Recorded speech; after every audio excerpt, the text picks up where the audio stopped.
Page 45, a lingering song. 4/4 time.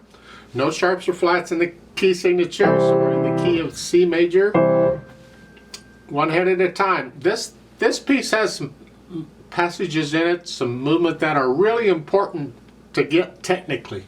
Your fingers, the patterns of the notes happen a lot, and it's kind of important. Like at the beginning in the right hand here, you're starting here and you're just kind of going down. This alternating like this is important because don't shy away from this. This is to get it. So it's 1, 2, 3, 4. Then you lift up, thumb again, 1 and 2 and here. Connect if you can. Don't go. Connect it. And I do that here, and then I let the weight push the notes down. I'm just changing which fingers. Here.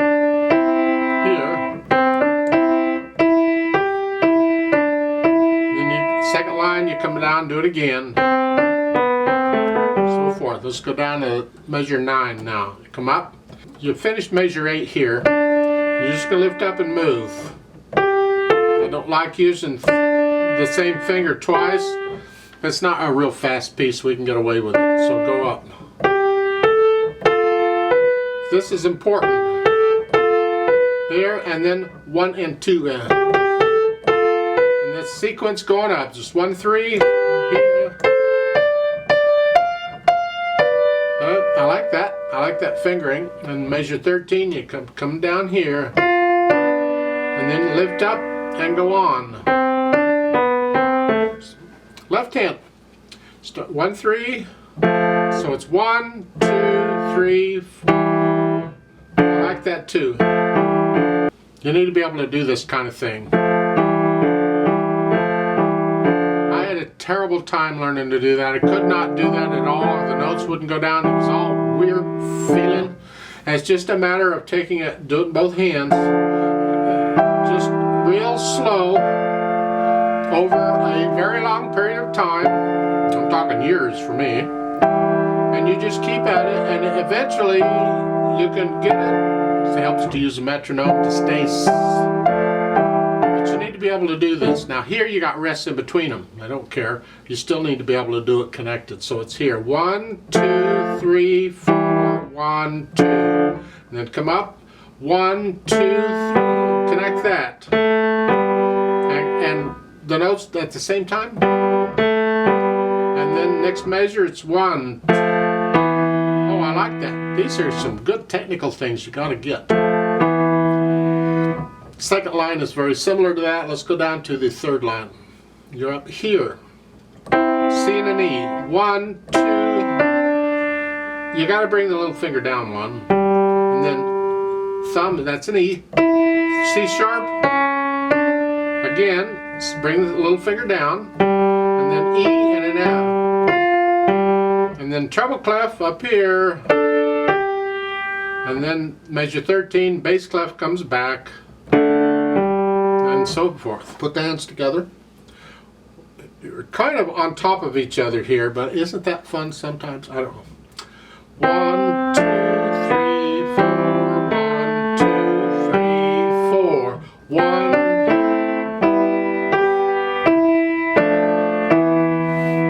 It was just plain tricky as far as getting the fingers to do what you got to do. So if that's a struggle for you, I suggest you just stick with that line.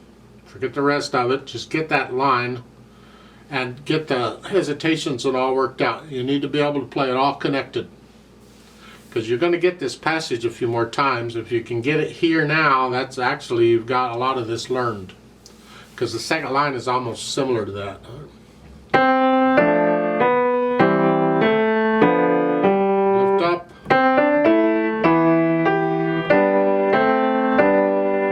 Line, you lift up. Now both hands have to move, but since the right hand plays first, I do the right hand first and then the left. I prefer to move the hands one at a time if I can, because it's easier, because when you're moving both hands at the same time, now you've got 2 targets going. So I'm here, and then I lift up and get the, and then as I play this, I come up here. So I'm here and then here.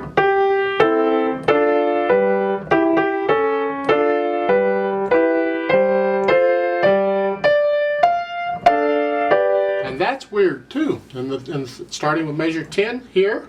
And here. It just feels weird to me. Let's go on. Measure 13, you're down here. And then the last of it's similar to the beginning. Okay. Once you can get that, get the hesitations worked out, right notes, everything's there, then we can add the articulation. Well, the right hand is connected. Oh, legato. Well, we've been doing that anyway, that's fine. The left hand's going to be staccato, and there's short staccatos and hinge at the wrist here. So it's now lift up. Now here, there's a little silence there. Here, the left hand's connected. So there's just an instant there where that A is by itself. Because you lift up here and do it again. Again. I'm lifting up the right hand, but not the left. Then lift up. Now here, down, up, down, up. You don't have to play the second note of the two-note slur real short. Just lift up.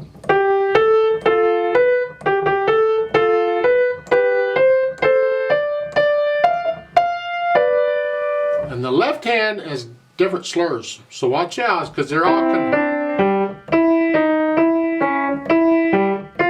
different.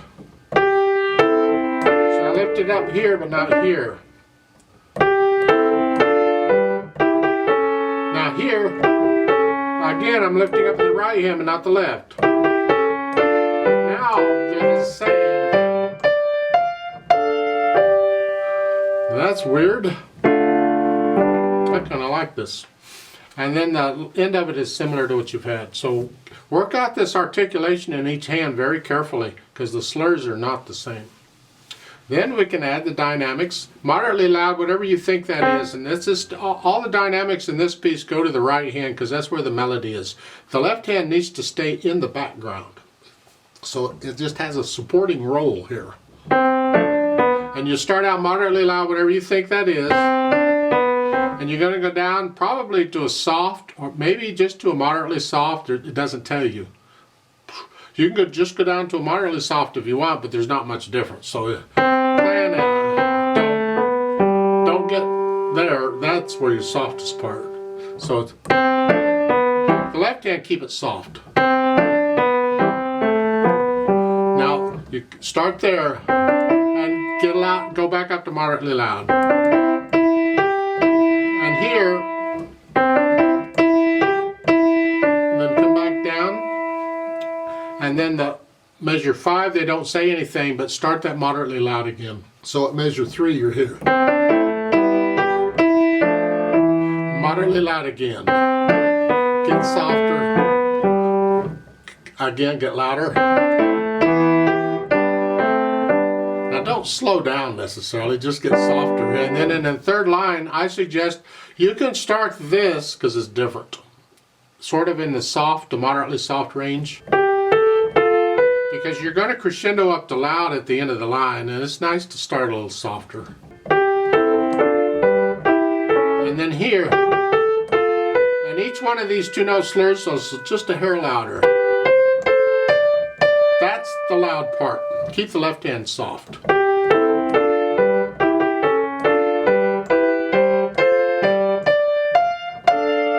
There's a poco accelerando there. The tendency is to want to slow down. There. They want you to do the opposite. They want you to rush it, accelerate, go a little faster right in there. Hurry that. You can't wait to get there. You're getting excited. Oh boy, here, look at me, blah, blah, blah. So again, that line.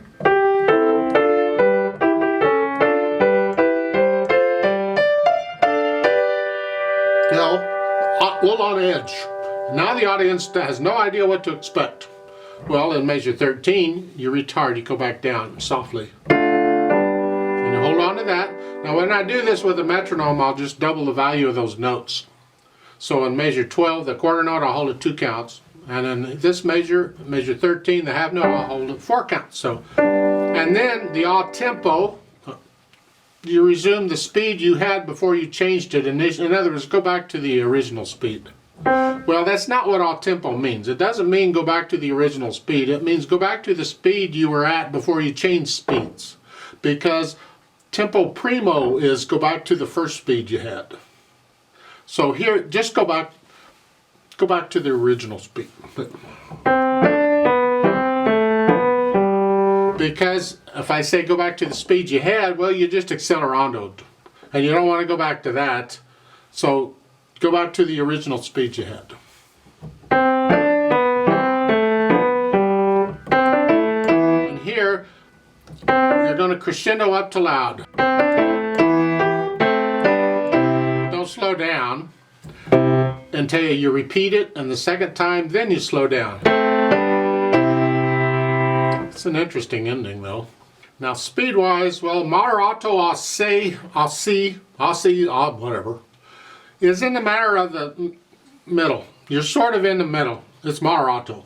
But because you're slowing down and speeding up and whatnot, so it's in that area, sort of. I think about where I was doing it. It's not fast, not slow, just what do you feel moderate speed is? It's the overall flow of the piece. To me, that's about what it would be.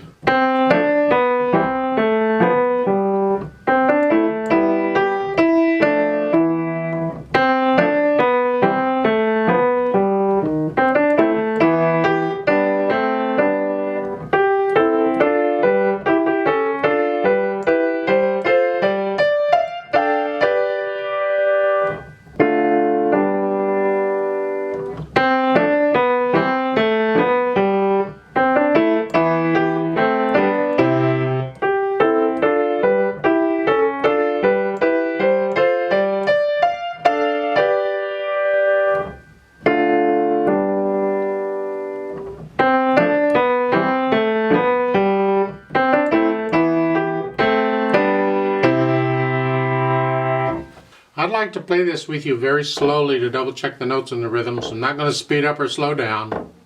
But other than that, we'll go real slow just to make sure we got it right. We will take the repeat though. I'll give us 4 counts. 1, 2, ready, go. 3,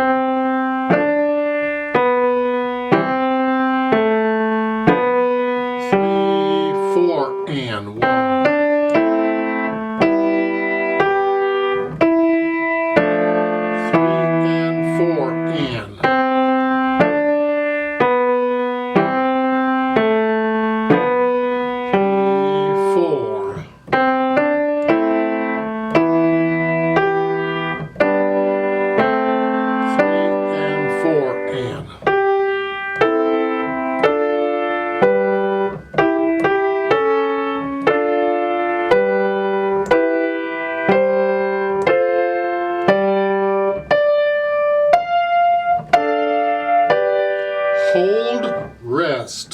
3, 4, hold 2. And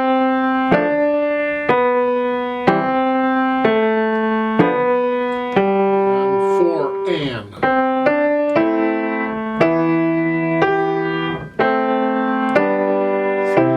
Repeat.